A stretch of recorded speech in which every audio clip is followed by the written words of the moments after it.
Hello viewers, আসসালামু আলাইকুম। সবাই কেমন আছেন? আলহামদুলিল্লাহ আমি ভালো আছি। আজ আপনাদের সাথে একটা বিশেষ টপিক নিয়ে আসছি আপনার সাথে কথা বলতে। তো টপিকের আগে একটু আমার হাসতে ইচ্ছা করতেছে একটা বিষয় নিয়ে। একটু হেসে নিই। আসলে মাঝে মধ্যে আমার ভাইদের এমন কিছু মানে আমি মেসেজ পাই। আসলে খুবই মানে না হাসতে পারলে আমার মনে হয় যে একটু শান্তি লাগবে না আমার কাছে। এজন্য একটু হাসার চেষ্টা করছি। তো আপনাদের একটু শেয়ার করি, আপনারাও একটু হাসবেন শুনলে। আজকে সকালবেলা আমার এক ভাই আমাকে উনি আমাকে দীর্ঘদিন থেকে ফলো করে বা আমার এই চ্যানেলের বিভিন্ন ভিডিও দেখে। আমার কাজ নিয়ে খুব আগ্রহ আছে। সেটার জন্য ধন্যবাদ ওনাকে। তো সকালবেলা উনি আমাকে একটা ভয়েস পাঠিয়েছে আজকে সকালে। সেটা হচ্ছে, "ভাই আমি আপনার অফিসে আসবো। আমার বাসা টঙ্গী। টঙ্গী থেকে নিকুঞ্জ আসতে কতক্ষণ সময় লাগতে পারে?" তো আমি সকালবেলা বাসা থেকে বের হয়ে ওনার মেসেজটা দেখলাম। দেখে অনেকক্ষণ চিন্তা করতেছিলাম যে আসলে মানুষ আমাকে এত ভালোবাসে। মানে আমি আসলে খুব আবেগ আপ্লুত হয়ে গেছিলাম যে এত ভালোবাসে মানুষ আমাকে, যে একটা মানুষ সে বাসা থেকে আমার অফিসে আসবে, কতক্ষণ সময় লাগবে সে কথাটাও আমাকে জিজ্ঞেস করছে। এটা সত্যি আসলে খুবই মানে খুশির ব্যাপার বা আনন্দের ব্যাপার। আমি খুবই কি বলবো, ভাল লাগছে ভাই কথাটা শুনে। তো আমি ওনাকে টেক্সট রিপ্লাই করেছি। বেশ কিছুক্ষণ সময় পরে টেক্সটটা রিপ্লাই করলাম। তো আমার মনে হয় উনি হয়তো টেক্সটটা পেয়েছেন। তো আপনার জন্য শুভকামনা ভাই। আপনি সশরীরে কোনো বিপদ ছাড়া আপনি টঙ্গী থেকে আমার নিকুঞ্জ অফিস পর্যন্ত আসবেন। আপনার জন্য শুভকামনা রইল। যাই হোক, আমাদের মূল টপিকে আসি। বেসিক্যালি আপনাদের সাথে আসলে লাস্ট ১ মাস যাবৎ আও সেনজি নিয়ে কথা বলতে আসলে আর সেনজি নিয়ে কথা বলতে চাই না আজকে। আজকে আপনাদের সাথে আমি যে কিছু কাজ করি নন সেনজিন কান্ট্রি এগুলা নিয়ে একটু আলোচনা করি। কারণ সেনজিন শুনতে আপনারা বিরক্ত হয়ে গেছেন আমার বিশ্বাস। আমি জানি না বিরক্ত হয়েছেন কিনা, আমার কাছে মনে হয় বিরক্ত হয়ে গেছেন। একটু নন সেনজিন নিয়ে কথা বলি। অনেকেই কোয়েশ্চেন করে, তো অনেকে জানতে চায় যে ভাই আপনি আর কোন দেশ নিয়ে কাজ করেন কিনা? তো তাদের জন্য আজকে একটু কথা বলি। সেটা হচ্ছে যারা কম বাজেটের মধ্যে ইউরোপ যেতে চাচ্ছেন। কম বাজেট মানে আপনার হয়তো সীমিত বাজেটের মধ্যে আপনি ভালো একটা দেশে যেতে চাচ্ছেন। একটা ওয়ার্ক পারমিট নিয়ে যেতে চাচ্ছেন।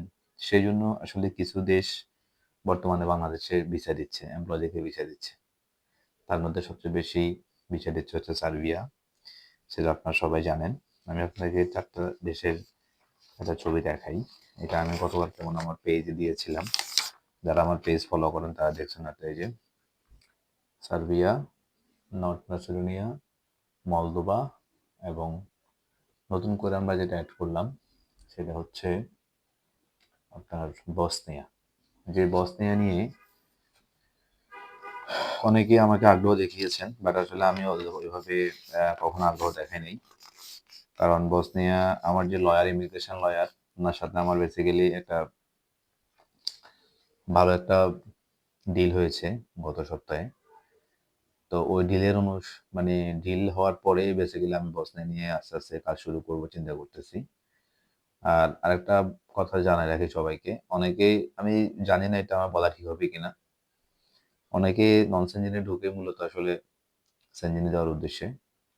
তো সেই জায়গা থেকে যারা সেনজেনে যাওয়ার উদ্দেশ্যে নন সেনজেনে যান, সার্বিয়া যান বা নর্থ মেসিডোনিয়া যান, ওইসব দেশ থেকে আপনি যখন সেনজেনে ঢুকবেন আপনাকে অবশ্যই বসনিয়া হয়ে আসতে হবে। এটা হয়তো জানেন অনেকে। বসনিয়া হয়ে ক্রোয়েশিয়া, ক্রোয়েশিয়া থেকে অন্য দেশের দিকে যাওয়া যায়। যেকোনো দেশে যাওয়া যায়। ক্রোয়েশিয়া হচ্ছে সেনজেন, ক্রোয়েশিয়ায় ঢুকতে হয় ফার্স্টে বসনিয়া হয়ে। তো সেজন্য বসনিয়াটা আসলে একটা ভালো একটা জায়গা। একটা মিডল পয়েন্ট যেটা থেকে আপনি চাইলে যেকোনো সময় ক্রোয়েশিয়ায় ঢুকতে পারলে আপনি সেনজেন ঢুকে গেলেন। যাই হোক, এটা আমি কাউকে বলব না আপনারা অবৈধ পথে যান, বৈধভাবে যান, সঠিক ওয়েতে যান, ওয়ার্ক পারমিট নিয়ে যান। এটা আমি ইন্সপায়ার করব সবাইকে, বাট কেউ অবৈধভাবে যাবেন না। এটা হচ্ছে কথা। তো যাই হোক, আমি যেটা মূল কথা আসি সেটা হচ্ছে আমরা সার্বিয়া, নর্থ ম্যাসেডোনিয়া, বসনিয়া এবং মলদোভা নিয়ে কাজ করছি দীর্ঘদিন যাবৎ। তো বসনিয়াটা নতুন, বাট বাকি ৩ টা অনেক পুরাতন। তো আপনারা চাইলে কেউ যদি নন সেনজেনে যেতে চান, সার্বিয়া আমরা আসলে গত ২৪ সালে আমাদের কিছু মানে মানে কষ্টদায়ক কিছু স্মৃতি আছে। আমরা ২৪ সালে অনেকগুলা কাজ আমরা অনেক লেট করছি উঠাইতে। অনেক কিছু কাজ আমরা উঠাতে পারিও নাই, যেটা একদম সত্য honestly speaking। কারণ এগুলা কিছু ভেড়াজালে আমরা পড়ে গেছি, প্যাচে পড়ে গেছি। তো এখন সার্বিয়া যে কাজগুলা মূলত হচ্ছে, নরমালি এগুলা আমাদের সর্বনিম্ন টাইম অর্থাৎ ৪ মাসের মধ্যে হয়ে যাচ্ছে কন্টাক্টে। সার্বিয়া একদম আপনার ৪ মাস মানে ৪ মাসের মধ্যে আপনি ফ্লাইট পাবেন। এটা আপনি কনফার্ম থাকতে পারেন। আচ্ছা, আর হচ্ছে নর্থ ম্যাসেডোনিয়ার কথা বলি। নর্থ ম্যাসেডোনিয়াতে যেটা হয়, আমরা ফার্স্টে পুলিশ ক্লিয়ারেন্স সহ আমরা কিন্তু আপনাদের ওয়ার্ক পারমিটের জন্য এপ্লাই করি।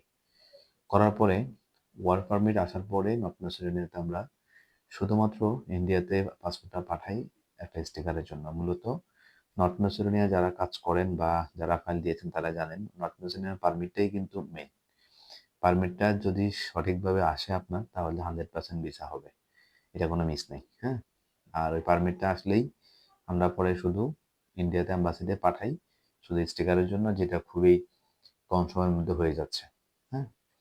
আচ্ছা, আর হচ্ছে মলদোভা। মলদোভা বিষয়টাও অ্যাজ ইউজুয়াল অনেকটা আহ নর্থ ম্যাসেডোনিয়ার মতো মলদোভা যখন পারমিট ইস্যু হয়, ইভেন এরপরে যখন আপনার ইমিগ্রেশন পুলিশের যেটা ক্লিয়ারেন্স লাগে সেটা হয়, মিনিস্ট্রি যেটাকে বলি আমরা, মিনিস্ট্রি হয়।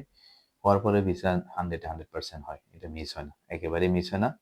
সো আপনারা যারা মলদোভা নিয়ে আগ্রহী আছেন, তারা মলদোভার জন্য ফাইল দিতে পারেন। এগুলা মিস একদম 0%। আচ্ছা, আর হচ্ছে নতুন যে কাজটা করছি আমরা বসনিয়া। বসনিয়া নিয়ে কথা বলি। বসনিয়ার কাজ একেবারেই নতুন আমার হাতে আসছে। এগুলা কিছু রেস্টুরেন্টের কাজ আছে আমার কাছে। আর হচ্ছে কিছু আছে হচ্ছে আপনার ফুড প্যাকেজিং এর কাজ আছে। খুব বেশি ফাইল নিব না, অল্প কিছু ফাইল নিব। যদি আপনারা কেউ আগ্রহী থাকেন, বসনিয়ার জন্য ফাইল দিতে পারেন। এটা একদমই নতুনভাবে শুরু করব। এটা একটু সময় দিয়েন। আমি টাইমটা মেনশন করব না এখন। মোটামুটি অ্যাজ ইউজুয়াল ৪ থেকে ৫ মাস লাগতে পারে। বাট বসনিয়া এটা ভালো মুসলিম কান্ট্রি ইউরোপের। আপনারা চাইলে এটাতে যেতে পারেন। যদি কারো ভালোভাবে ইউরোপের অন্য কোনো দেশে যাওয়ার জন্য প্ল্যান থাকে সঠিক ওয়েতে, তাহলে আপনারা অবশ্যই সেটা বসনিয়ার মাধ্যমে আপনারা যেতে পারেন চাইলে। বসনিয়া গিয়ে ওখান থেকে হয়তো আপনি অন্য দেশের পারমিট নিয়ে আপনারা যেতে পারেন। Legal way. আমি আসলে সবসময় লিগ্যাল ওয়ের কথাগুলোই বলবো। আমি কখনো আপনাদেরকে আপনারা অসৎভাবে যান বা ইলিগ্যাল হয়ে যান সেটা কখনো আমি ইন্সপায়ার করবো না। দ্যাটস ওয়াই আপনারা চাইলে এই ৪ টা দেশ নিয়ে আপনাদেরকে বলি, আপনারা আসলে সেনজেনি ভিসা হচ্ছে, বাট হয়তো কয়েকটা দেশে হচ্ছে, ২-৪ টা দেশে হচ্ছে।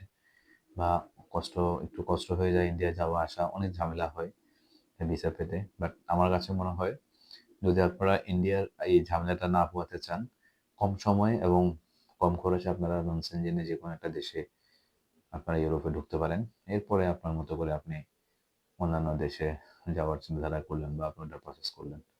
বাট দ্য ফার্স্ট টাইম আপনাকে ইউরোপে ঢুকতে গেলে আপনাকে নন সেনজেন দিয়ে ঢোকাটাই সবচাইতে নিরাপদ এবং সহজ উপায়। ধন্যবাদ সবাইকে। ভালো থাকবেন। ইহান ট্যুরস অ্যান্ড ট্রাভেলসের সাথেই থাকবেন।